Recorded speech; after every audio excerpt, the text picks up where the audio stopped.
안녕하세요. 김성길 목사와 함께하는 GTS 말씀 묵상 시간입니다. 오늘은 7번째 주간의 6째 날 묵상이 되겠습니다. 6째 날 묵상의 주제는 배우고 응용하기입니다. 하나님 말씀도 그렇고 우리가 또 배운 지식도 그렇고 또 가지고 있는 것도 그렇고 가만히 가지고 있으면 열매를 맺지 못하죠. 그래서 배운 것들은 꼭 응용하는 것 아주 중요하죠.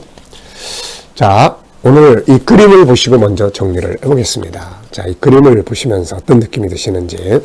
그림의 내용은 여기에 잘 나타나 있습니다. 이스라엘 백성들이 이제 요단강을 앞에 놓고 이제 언약궤 법궤를 이제 앞에 세워서 가나안을 건너가려고 하는 준비가 된 상태를 보여주고 있어요. 어떤 느낌이 드시나요? 네. 저는 이스라엘 사람들의 입장에서 어떤 느낌이 들었을까? 가나안 사람, 이걸 보고 있는 가나안 사람들의 입장에서는 어떤 느낌이 들었을까? 이런 생각을 좀 적어봤는데요.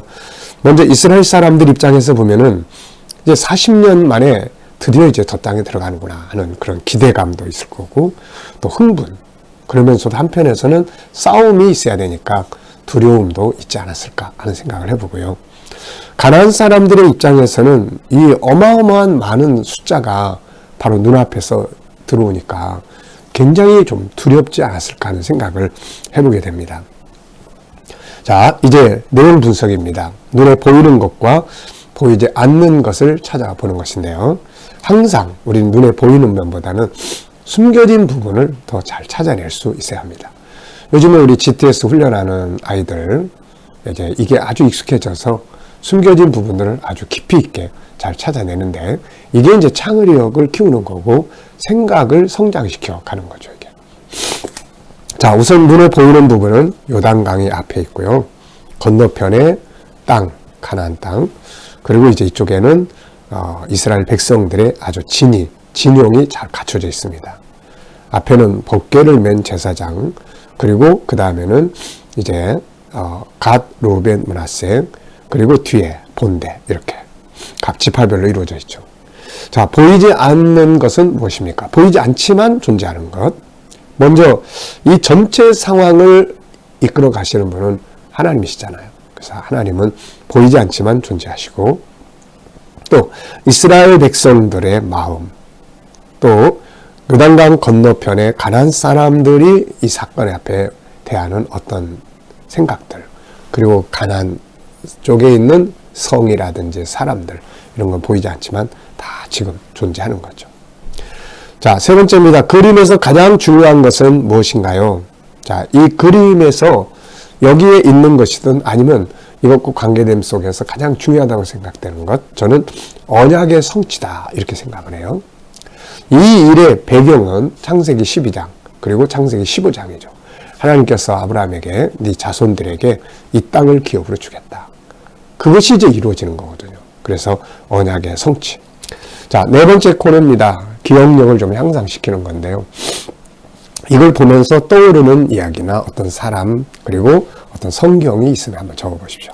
자, 저는 일단은 창세기 15장에 아브라함과 하나님이 맺었던 언약의 내용, 그리고 이제 여호수아 1장, 그리고 요단강을 건너가는 장면인 여호수아 3장, 이런 내용들을 적어봤고요. 그리고 이제 이 모든 상황, 가나안 땅의 실물이 되는 이제 새하늘과 새 땅, 그것까지 한번 생각을 해봤습니다. 왜냐하면 이 가나안 땅은 천국의 모형이거든요. 두 번째는 이제 나의 삶에서 이 가나안 땅과 어떤 관계를 한번 생각을 해봤는데요. 하나는 세 가지를 적어봤습니다. 하나는 천국 다큐를 찍을 때 이 가나안 땅, 이스라엘 땅에 갔던 그런 기억. 또 하나는 천국을 향해서 가는 이제 나의 싸움, 믿음의 싸움이죠. 그리고 또 하나는 이 땅에서 사명 감당하면서 이 사명의 완성이 가나안 땅과 같잖아요. 40년 동안 달려왔는데 그것을 이루어 가기 위해서 싸워가는 수많은 싸움들. 이게 이제 이 가나안 정복을 보면서 제 인생에서 싸웠던 그런 싸움들 생각을 해봤습니다. 사도 바울은 세 가지 싸움을 이야기했죠. 디모데후서 7장에서 4장 7절 8절에서 선한 싸움, 믿음의 싸움, 달려갈 길, 사명의 싸움. 우리가 이제 이런 싸움을 싸우면서 가나안 땅을 향해서 가게 되는 거죠. 자, 다섯 번째는 이제 앞부분, 뒷부분 그림을 상상해서 그려보는 거예요. 자, 이 현재 그림을 놓고 앞부분은 어디를 그리면 좋을까요? 저는 아예 쭉 멀리 가서 창세기 15장을 그려봅니다. 그리고 이 그림 다음의 그림, 아예 저 결론적 부분으로 가서 새하늘과 새 땅을 그려보게 됩니다. 자, 과거, 현재, 미래. 현재가 있다는 것은 과거가 있다는 거예요. 과거의 어떤 모습이 현재를 만들었고, 오늘 지금 내가 뭘 준비하고 사느냐에 따라서 앞으로 나의 미래가 만들어지게 되는 것이죠. 자, 오늘 본문 말씀 다 같이 한번 읽어보겠습니다. 여호수아서 1장 1절로 9절입니다. 4, 2, 3의 구조예요. 여호와의 종 모세가 죽은 후에 여호와께서 모세의 수종자 눈의 아들 여호수아에게 말씀하여 이르시되 내 종 모세가 죽었으니 이제 너는 이 모든 백성과 더불어 일어나 이 요단을 건너 내가 그들 곧 이스라엘 자손에게 주는 그 땅으로 가라. 내가 모세에게 말한 바와 같이 너희 발바닥으로 밟는 곳은 모두 내가 너희에게 주었노니 곧 광야와 이 레바논에서부터 큰 강 유브라데 강까지 해쪽 속의 온 땅과 또 해지는 쪽 대해까지 너희의 영토가 되리라. 내 평생에 너를 능히 대적할 자가 없으리니 내가 모세와 함께 있었던 것 같이 너와 함께 있을 것임이니라. 내가 너를 떠나지 아니하며 버리지 아니하리니 강하고 담대하라. 너는 내가 그들의 조상에게 맹세하여 그들에게 주리라 한 땅을 이 백성에게 차지하게 하리라. 오직 강하고 극히 담대하여 나의 종 모세가 내게 명령한 그 율법을 다 지켜 행하고 우로나 좌로나 치우치지 말라. 그리하면 어디로 가든지 형통하리니 이 율법책을 내 입에서 떠나지 말게 하며 주야로 그것을 묵상하여 그 안에 기록된 대로 다 지켜 행하라. 그리하면 내 길이 평탄하게 될 것이며 네가 형통하리라. 내가 내게 명령한 것이 아니냐. 강하고 담대하라. 두려워하지 말며 놀라지 말라. 네가 어디로 가든지 내 하나님 여호와가 너와 함께 하느니라 하시니라. 아멘. 자, 어제 감사한 일 쭉 적어보시고요. 오늘 또 감사한 일 적어보시기 바랍니다. 자, 오늘은 배우고 응용하기예요. 그래서 1절, 2절에서 배우고 응용할 것은 무엇인지 한번 적어보십시오. 여호와의 종 모세가 죽은 후에 여호와께서 모세와의 수종자 눈의 아들 여호수아에게 말씀하여 이르시되 내 종 모세가 죽었으니 이제 너는 이 모든 백성과 더불어 일어나 이 요단을 건너 내가 그들 곧 이스라엘 자손에게 주는 그 땅으로 가라. 죽었다는 말이 두 번 나옵니다. 죽은 후에, 죽었으니. 그래서 분위기가 상당히 침체되어 있을 거예요. 그래서 저는 여기서 이렇게 적었어요.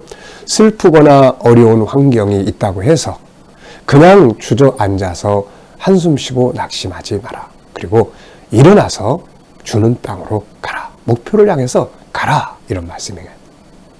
자, 그 다음 두 번째는 3절과 4절에서 배우고 응용할 내용이요. 3절과 4절.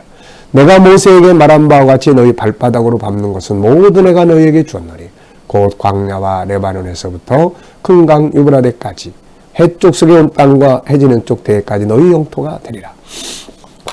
자, 저는 여기서 아주 중요한 것을 이렇게 생각해요. 발로 밟아야 된다. 하나님이 주시고자 하는 땅을 그냥 있으면 그림의 떡이에요. 이게 발로 밟아야 돼. 가서 발로 밟으면 하나님이 약속한 땅을 얻게 되는 거죠. 발로 밟아야 된다. 어떤 목표가 있으면 행동을 해야 된다는 거죠. 자, 5절로 6절에서 배우고 응용할 말씀. 내 평생에 너를 능히 대적할 자가 없으리니 내가 모세와 함께 있었던 같이 너와 함께 있을 것입니다. 내가 너를 떠나지 아니하며 버리지 아니하리니 강하고 담대하라. 너는 내가 그들의 조상에게 맹세하여 그들에게 주리 한 땅을 이 백성에 차지하게 하리라. 강하고 담대해야 된다. 하나님이 함께 하심을 믿고 강하고 담대해야 된다. 강하고 담대해야 된다. 네. 자, 네 번째입니다. 7절로 9절에서 배우고 응용할 말씀. 오직 강하고 극히 담대하여 나의 종 모세가 내게 명령한 그 율법을 다 지켜 행하고 우로나 좌로나 치우치지 말라. 그리하면 어디로 가든지 형통하리니 이 율법책을 내 입에서 떠나지 말게 하며 주야로 그것을 묵상하여 그 안에 기록된 대로 다 지켜 행하라. 그리하면 내 길이 평탄하게 될 것이며 네가 형통하리라. 네. 아멘. 내가 내게 한 절 더 있네요. 명령한 것이 아니냐. 강하고 담대하라. 두려워하지 말며 놀라지 말라. 내가 어디로 가든지 내 하나님 여호와가 너와 함께 하느니라 하시니라. 저는 여기서 형통하게 하는 방법은 하나님 말씀이다. 그리고 이 말씀을 지켜가기 위해서는 묵상이 필요하다. 묵상을 해야 이 말씀이 내 안에 들어오거든요. 말씀이 생각이 나야 행동할 수 있거든요. 그래서 말씀이 형통의 비결인데 말씀을 지키기 위해서는 묵상하는 훈련을 꼭 해야 된다. 자, 5번째입니다. 9절에서 질문 2개 만들어 보는 거예요. 왜, 무엇을, 어떻게, 만약 이런 질문을 만들어 봅니다. 자, 저는 첫째는 왜 강하고 담대해야 할까? 네, 왜 강하고 담대해야 될까? 왜 강하고 담대해야 될까? 왜 그럴까요? 자, 우선 여기 보면은 내가 내게 명령한 게 아니냐. 하나님이 명령하신 거예요. 그러니까 이거는 반드시 되는 거거든요. 그러니까 괜히 두려워하지 말라는 거예요. 또 하나는 두려워하면 지니까. 결국 두려워하면 패배하는 거예요. 그래서 성경엔 계속해서 강하고 담대해라. 염려하지 마라. 두려워하지 마라. 이런 말씀을 하고 있는 거거든요. 자, 2번째는 여기서 하나님께서는 네가 어디로 가든지 내 하나님 여호와가 너와 함께 하겠다고 약속하는데 왜 하나님은 여호수아에게 함께 하겠다고 계속 약속을 하실까? 이유가 뭘까요? 저는 이렇게 생각해요. 여호수아는 지금 하나님의 언약을 이루기 위해서 일하고 있는 하나님의 일꾼이기 때문에 함께 하시는 거죠. 그래서 우리가 항상 뭘 하든지 하나님의 뜻을 이루는 쪽으로 가면 하나님이 함께 하시는 거죠. 자, 6번째입니다. 오늘 응용해보고 싶은 말씀. 저는 이번 주간에는 항상 강하고 담대해라. 강하고 담대해라. 이런 말씀을 적어봤습니다. 자, 과제는 내가 가진 것 중에서 하나님 나라와 주의 영광을 위해 사용할 수 있는 것들이 뭔지, 또 사용하고 있는 것들은 뭔지 한번 쭉 적어보십시오. 우리가 가진 모든 것이 세상에 먹고 마시고 썩어지는 것들만 위해서 사용한다면 나중에 지내놓고 보면 남는 게 없어요. 근데 하나님 나라를 위해서 냉수 한 그릇이라도 사용하는 것은 그 상이 남아있게 되는 거죠. 그래서 뭔가를 사용을 해야 됩니다. 오늘 재능개발의 기도문은 자, 소금, 빛 되기, 영향력 미치는 사람, SQEQ, IQ의 재능 개발하기, 장점 찾아서 전문가 되기, 배움과 응용의 능력을 키우기, 융합의 능력, 도전정신, 주도적 삶, 자기 반성하기, 책임감 키우기가 되겠습니다. 오늘도 우리가 앞에 어떤 요단강과 같은 가나안 땅에 문제가 있다 하더라도 하나님 함께 하심을 믿고 담대하게 승리하시기 바랍니다. 기도하고 마치겠습니다. 주님 감사합니다. 오늘도 묵상하면서 또 시작합니다. 주신 말씀 기억하고 승리하게 하여 주시고 또 오늘도 우리와 우리 모든 성도들의 세상 나가서 소금이 되고 빛이 되게 하시고 영향력을 미치는 사람들이 되게 하시며 이 일을 위해서 재능 개발, 장점 찾아서 전문가 되고 배움과 응용의 능력을 키우고 융합의 능력, 도전정신, 주도적 삶, 자기 반성하고 책임감 키우는 능력들이 있게 하여 주시옵소서. 오늘도 주님 우리 자녀들 중에 친척들, 이웃들 중에 믿지 않는 자들을 다 주께 돌아와 구원받게 하시고 오늘 우리 자녀들과 성도들 머무는 곳마다 코로나로부터 안전하게 보호하여 주시고 믿음으로 일하는 직장과 사업장마다 형통케 하시며 어디에 있든지 창의력적으로 일하게 하셔서 더 발전하게 하시고 치료받는 우리 성도들 하나님 모든 질병에서 병마가 물러가게 하시고 자유케 하여 주시옵소서. 오늘 이 나라와 민족이 함께 하시고 이 땅에서 코로나가 소멸되게 하시며 이 나라의 지도자들이 지혜를 가지고 이 나라를 잘 이끌어가게 하여 주시옵소서. 오늘도 세계 곳곳에 있는 선교사님들과 저들의 사역 가운데 함께 역사하여 주시옵소서. 감사하며 예수님의 이름으로 기도하옵나이다. 아멘.